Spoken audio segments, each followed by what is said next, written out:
नमस्कार दोस्तों, return of कहानी लेकर आए हैं आपके लिए आज की नई कहानी। तो चलिए शुरू करते हैं। माँ, पिताजी कहाँ गए? डॉक्टर श्याम ने घर में आते ही अपनी माँ से पूछा।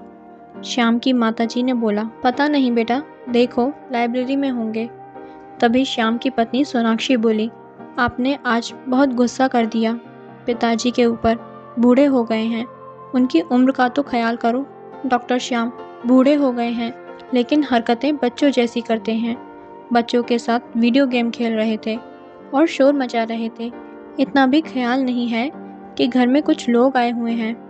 डॉक्टर श्याम बड़बड़ाते हुए लाइब्रेरी में चले जाते हैं। वहाँ जाकर देखते हैं कि पिताजी की डायरी खुली हुई है और हवा से पन्ने फड़फड़ा रहे हैं। डॉक्टर श्याम मन ही मन बोलते हैं, देखो डायरी भी खुला छोड़ दिया है, फट जाएगी। ऐसा बोलकर डायरी समेटने लगे। ऐसे तो दूसरों की डायरी पढ़ना मैनर्स के खिलाफ होता है, लेकिन उसमें अपना नाम पढ़कर उत्सुकता से वे डायरी लेकर वहीं चेयर पर बैठकर पढ़ने लगते हैं। जानते हो बेटे, जब तुम पहली बार इस दुनिया में आए तो ना जाने कितने ख्वाब इन आंखों में सज गए थे। जब तू माँ के सीने से लगकर दूध पीता था तो मैं चुपके से देखा करता था। घंटों अपने पेट पर सुलाकर रखता, सारा वात्सल्य लुटा देना चाहता था तुझ पर। लेकिन वो क्या है ना कि पिता बनने के साथ साथ कई जिम्मेदारियां भी आ गई थीं इन कंधों पर। तुम्हारी हर ज़रूरत पूरी करने की जिम्मेदारी, तुम्हें समाज में कामयाब बनाने की जिम्मेदारी, तुम्हें अनुशासित रखने की जिम्मेदारी, तुम्हें मजबूत बनाने की जिम्मेदारी, ताकि तू कदम से कदम मिलाकर इस दुनिया के साथ चल सके। इन सारी जिम्मेदारियों को निभाते निभाते एक पिता कब अपने कोमल भावनाओं के ऊपर एक कठोर आवरण ओढ़ लेता है, ये तो उसे खुद भी पता नहीं चलता। जानते हो बेटे, मुझे जलन होती थी तुम्हारी माँ से। जब तू अपनी माँ से मीठी मीठी प्यारी प्यारी बातें करता था, मैं चुपचाप सुना करता था दूसरे कमरे से और मन ही मन खुश हुआ करता था, लेकिन डरता था तुम्हारे सामने आने से कहीं मेरी सच्चाई तुम्हें पता न चल जाए। उस दिन जब तुम्हें चोट लगी थी, घुटने से खून बह रहा था, भागकर तेरी माँ दवा लेकर आई और रोते हुए उस पर दवा लगा दी। मैं भी भागकर आया था, लेकिन तुझे देखकर अपना सर घुमा लिया था मैंने। तुम्हें लगा था कि मुझे तकलीफ नहीं हुई। ऐसा नहीं था मेरे बच्चे, मुझे बहुत तकलीफ हुई थी। तू तो मेरे कलेजे का टुकड़ा है और चोट मेरे कलेजे को लगी थी। आंखों से आंसू आ गए थे मेरे, कहीं तू मेरे आंसू देख ना ले, इसलिए अपना सर घुमा लिया था मैंने। क्योंकि तुझे तो अभी कई बार गिरना था, गिरकर उठना था, ऐसे कई चोटों का सामना करना था तुझे। तू मेरी आंखों में आंसू देखकर कमज़ोर न बन जाए, इसलिए तुम्हें मजबूत जो बनना था। और उस दिन जब तुमसे एक एक रुपये का हिसाब मांगा था, ऐसा नहीं था रे पगले कि मुझे तुझ पर विश्वास नहीं था। मुझे तुझ पर विश्वास था, तभी तो पैसे देकर बाजार भेजा था।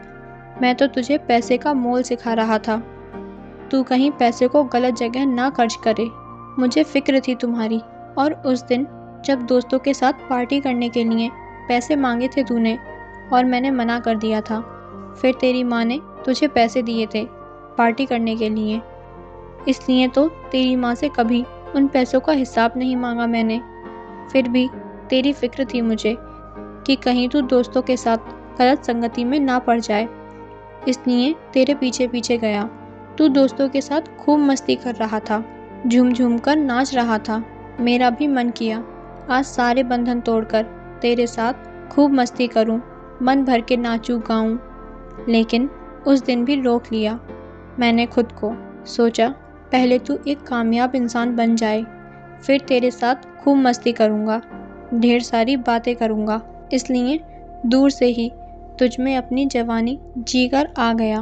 आज तू एक कामयाब इंसान बन गया, सफलता तेरे कदम चूम रही है, लेकिन मैं ना रहा, क्योंकि मैं दादा बन गया और तू ना रहा।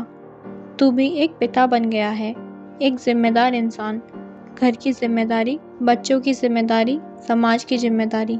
मैं हर परिस्थिति में तुम्हारी स्थिति को समझता हूँ, लेकिन तुम्हें मेरी स्थिति को समझने में थोड़ी देर लगती है।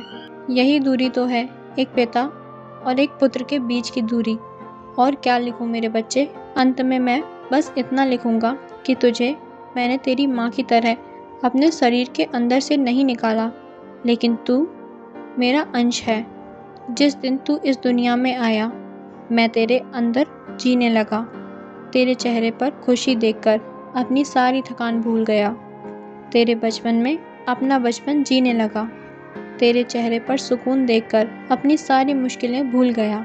तेरे जवानी में अपनी जवानी जीने लगा। तू आज भी मेरी स्थिति नहीं समझ रहा है, लेकिन मैं तेरी स्थिति को अच्छी तरह से समझता हूँ। जब तू ये बोलता है कि पिताजी आप तो बच्चों के साथ बच्चे बन गए हैं, तब मुझे हंसी आ जाती है। तू मेरी इस परिस्थिति को भी समझेगा जब तू दादा बन जाएगा, लेकिन तब शायद मैं इस दुनिया में ही नहीं रहूँगा। इतना पढ़कर डॉक्टर श्याम के आंखों के सामने बचपन से पिताजी के साथ बिताए सारे पल एक चलचित्र की भांति घूमने लगे। उनके आंखों में आंसू आ गए थे। तभी डॉक्टर श्याम को सोनाक्षी की आवाज़ सुनाई पड़ी। डॉक्टर श्याम ने पीछे मुड़कर देखा। उनकी माँ और सोनाक्षी खड़ी थी। डॉक्टर श्याम की माँ बोली, अरे बेटे, तेरे पिताजी यहाँ भी नहीं हैं, तो कहाँ गए? डॉक्टर श्याम झट से अपने आंखों से आंसू पोंछते हुए बोले, मैं जानता हूँ वो कहाँ होंगे, मैं उन्हें लेकर आता हूँ। इतना बोलकर डॉक्टर श्याम बाहर निकल गए। जा पहुँचे उस पार्क में जहाँ बचपन से उन्हें उनके पिताजी ले जाया करते थे। शायद पिता पुत्र के बीच की दूरी खत्म करना चाहते थे, लेकिन कभी खत्म नहीं कर पाए। जाकर देखा, पिताजी वहीं उस बेंच पर अकेले बैठे थे। डॉक्टर श्याम वहीं उनके बगल में बैठ जाते हैं और बोलते हैं, पिताजी आपने अच्छा किया जो ये दूरी बनाए रखी। आज मैं जो भी हूँ आपके कारण ही हूँ। कई बार मेरा मन करता था स्कूल बंक कर दोस्तों के साथ मूवी देखने का।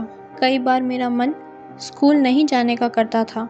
कई बार दोस्तों के साथ पार्टी में शराब पीने का मन करता था, लेकिन हर बार आपका गुस्से वाला चेहरा याद आ जाता था। हर बार आपके डर से अपने कदम पीछे खींच लेता था। पिताजी, आप हर बार मेरा हाथ पकड़कर गलत रास्ते पर जाने से रोक देते थे। बस आज मैं इतना कहना चाहता हूँ कि मैं आपसे बहुत प्यार करता हूँ। इतना बोलते बोलते डॉक्टर श्याम का गला भर आया। डॉक्टर श्याम के पिताजी डॉक्टर श्याम को गले से लगा लेते हैं। कहानी सुनने के लिए धन्यवाद। इस कहानी के बारे में आपका क्या विचार है, हमें कमेंट बॉक्स में ज़रूर बताएं।